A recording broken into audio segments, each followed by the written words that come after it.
What's up, everybody? BG here, and you're watching Glassworks YouTube channel. We're gonna get started on a little bit of another project amongst all the others we got. This one right here, we're fixing to start stripping that frame down off that parts truck we just went and picked up. Getting ready to swap it over to my wife's truck. We're gonna take the body from her truck, put it on this frame. This frame's already been bagged. It's already got a notch in the rear. It's got supposed to be a good running V6 in it. So what we're gonna do is we're gonna strip this frame down, all the wiring and everything off of it, all fuel lines, everything like that that's old. And we're gonna put all her stuff on it that we know works. And we're gonna go from there. Let me show you how this frame looks real quick. Alright, so last weekend, or this past weekend rather, we got the cab off. And got the cab, front clip, bed, everything like that off. So what we're gonna do is we're gonna basically strip this engine wiring harness is messed up. A lot of this other chassis harness and stuff like that has been cut into, spliced. Just all kinds of junk added to it, cut into it, cut out of it. We got a bunch of other stuff that they added to it when they had the air ride on it. The big battery cable there.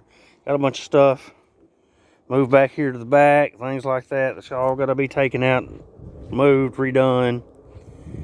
All the way down. I'm gonna take all this crap right here off. Airlines, everything all the way up is coming out. Got to move that core support, get all that battery wiring stuff out. Looks like transmission lines have already been disconnected. Nope, there's still one right there. That's AC line I'm looking at. The transmission line's disconnected. We'll end up pulling this transmission out. We're gonna pull the drive shaft, all that out, because that drive shaft is for a V6 with Positrack. The way you can tell is the Positrack units have that flat flange like that. Or limited slip, Posi, whatever Ford called it. Or Chevy called it. Ford calls it one thing, Chevy calls it another. This rear end, of course, is out of a V6, so it's not going to line up regardless. But her rear end will be going into this frame as well. So right now we're just going to start stripping this thing down, and we're going to go from there. So I'll get y'all on a time lapse. We'll get her set up, and we'll go from there.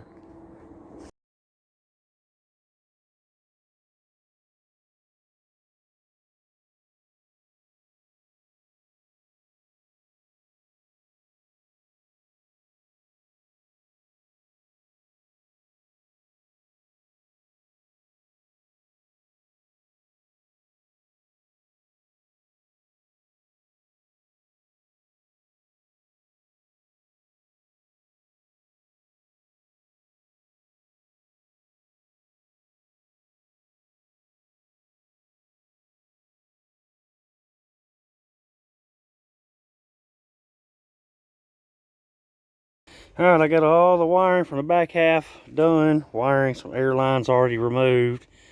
Still got some more stuff back there to remove. I'm going to remove fuel rails, or fuel lines from here back. Brake lines, gas tank, all that's coming out. Transmission's going to come undone. So far I've got just pretty much everything unhooked except for that one little plug right there. I'm going to get it, then I have to work on getting these headlight harnesses and all that. So far, making good time on this thing. It didn't take very long to get all this.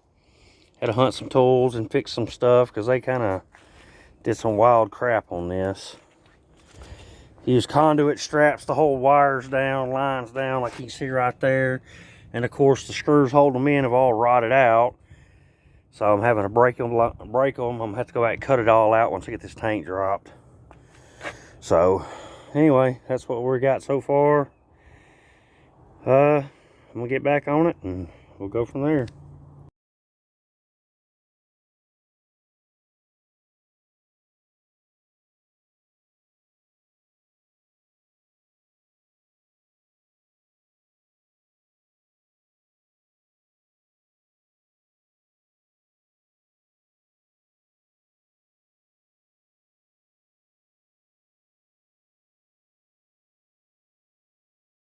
Alright, you can see that's all the crap that's already come off of this frame so far.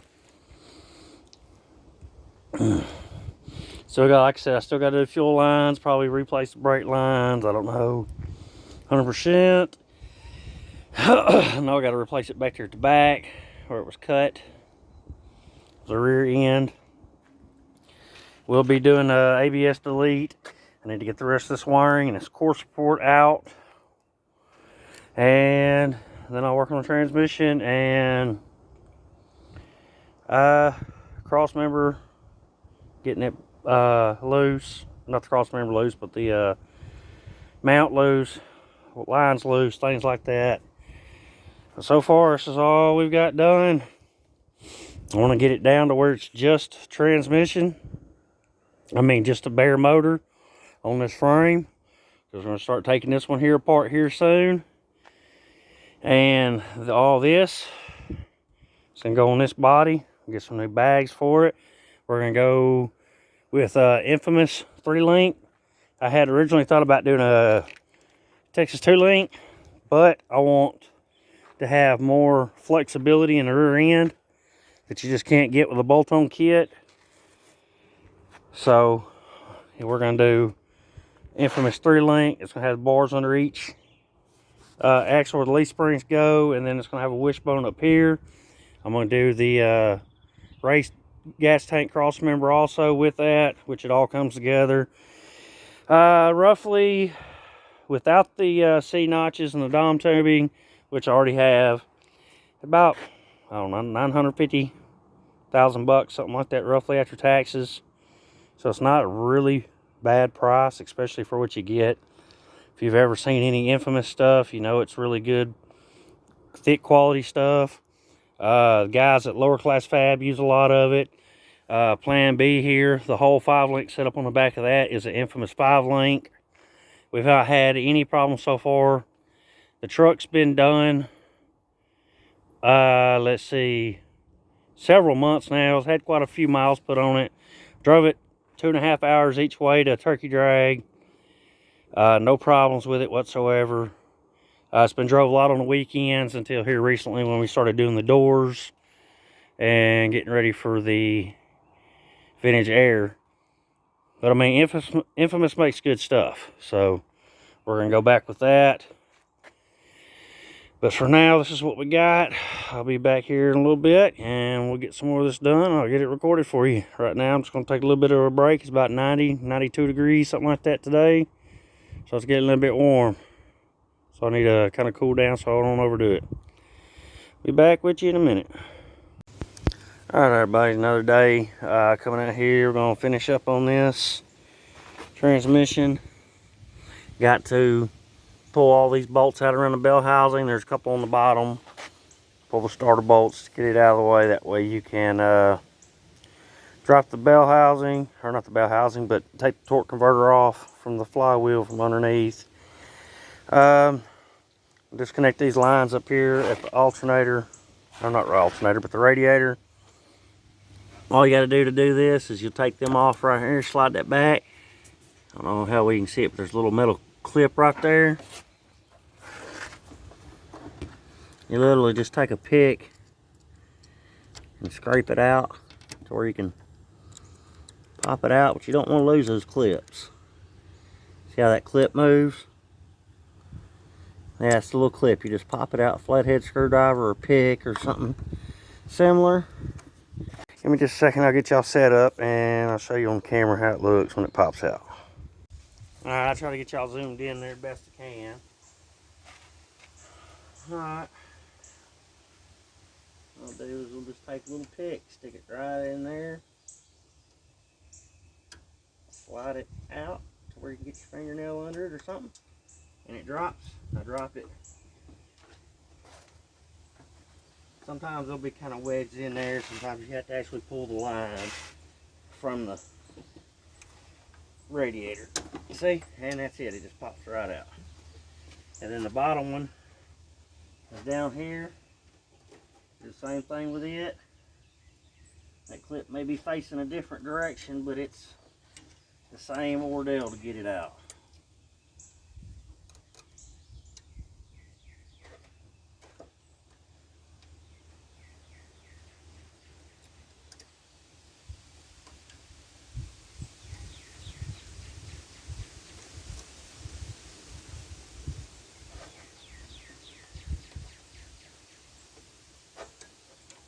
sometimes, like this clip right here, it's kind of rusted in.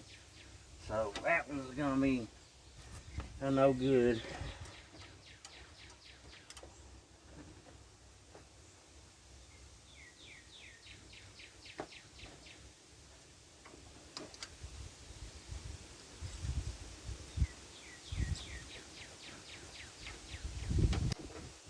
Put that back in there for now where it won't grip.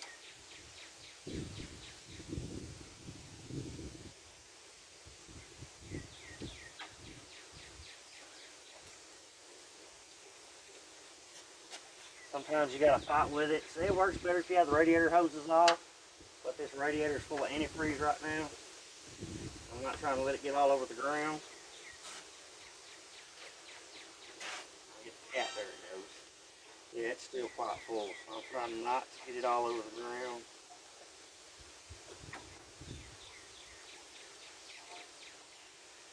So, yeah, I'm gonna have to probably get some pliers to get that bottom one down there off, which is below that radiator hose. Can't really see it through there.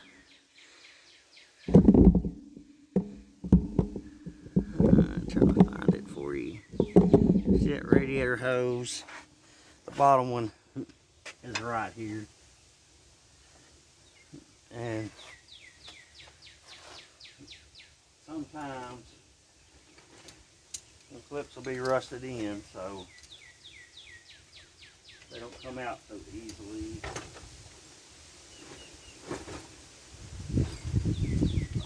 There's pliers or something to grab it with.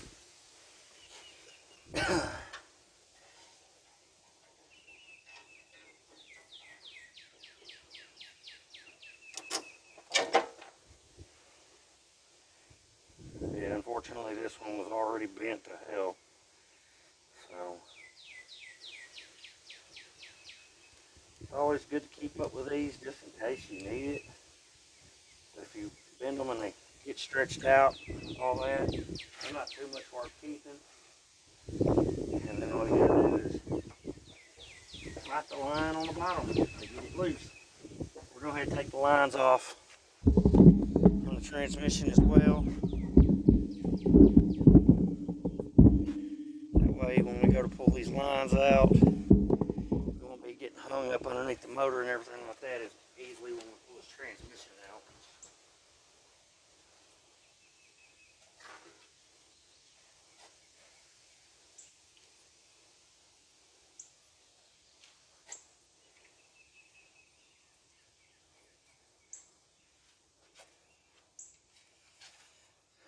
So it's just the same thing on these as it was the ones on the front. You can take the fittings out of the side of the transmission, which I don't, have to do. You can. Like I said, it's all personal preference.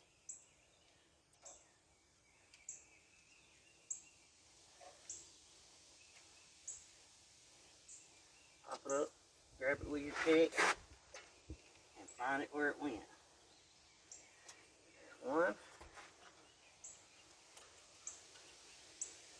And of course this one's facing the other direction, so it's going to be a little bit more difficult.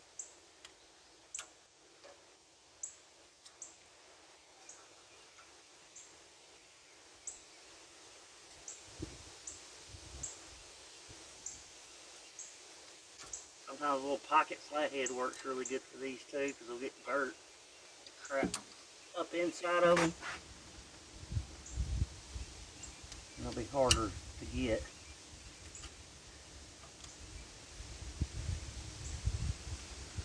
And that was it. And you just pop them lines off. Get a pry bar or something. I'm not too worried about the lines. And try to save them the best I can.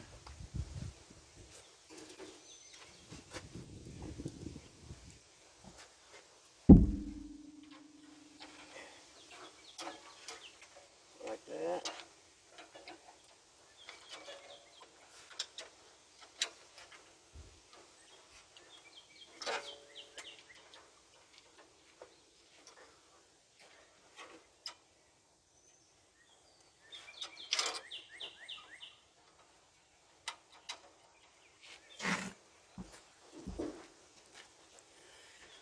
wiggle them to get them out because they'll get jammed in there. You see this one's kind of jammed. So. There it goes right there. Alright, that's it on them lines. Put these clips up in this bucket or I can find them if I need them. And that's it for now on that. Now I just got to get the core support off. Oil cooler lines, radiator lines, all that extra shit off the radiator. And we'll go from there. So you got on the other side here, let's see what we got left. The water lines. Sorry about the bounciness. And then we have line right here. It goes down. I don't know if that's the oil cooler. I believe these two are for the oil cooler, which will top all that off. Most likely, I don't know yet. The transmission, everything attached to the transmission is definitely coming on. Those could be power steering lines as well. I just have to get underneath there and look at it more to see what exactly it is. But for now, that's all I'm gonna do. I'll mess with it again here in a little bit. I get this thing in the air. When I get underneath it, I don't like getting underneath it when I don't have anyone here, just in case, safety, health, risk, etc. But anyway, that's what we're gonna do. I'm gonna get back here with you shortly.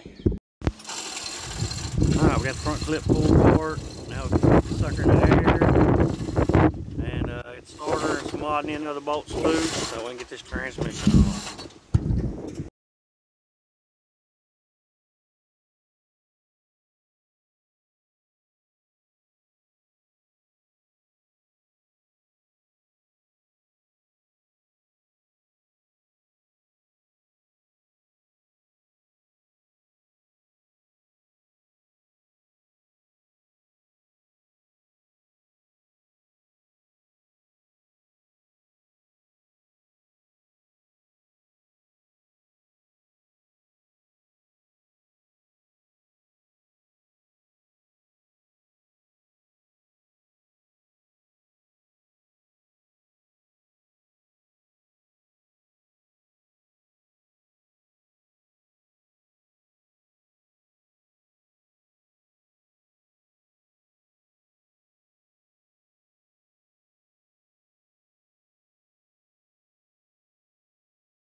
Alright, you can see we got both frames in the same state pretty much now. Now we're going to work on cleaning up some of this, get this cleaned up. This transmission is going to come out. You're going to go in there because we know this is a good transmission. All this wiring is going to go over to here. Because this is all good wiring, no cuts, no nothing like that on it. Take the wiring off from the front all the way to the back. Engine harness is going to go with it.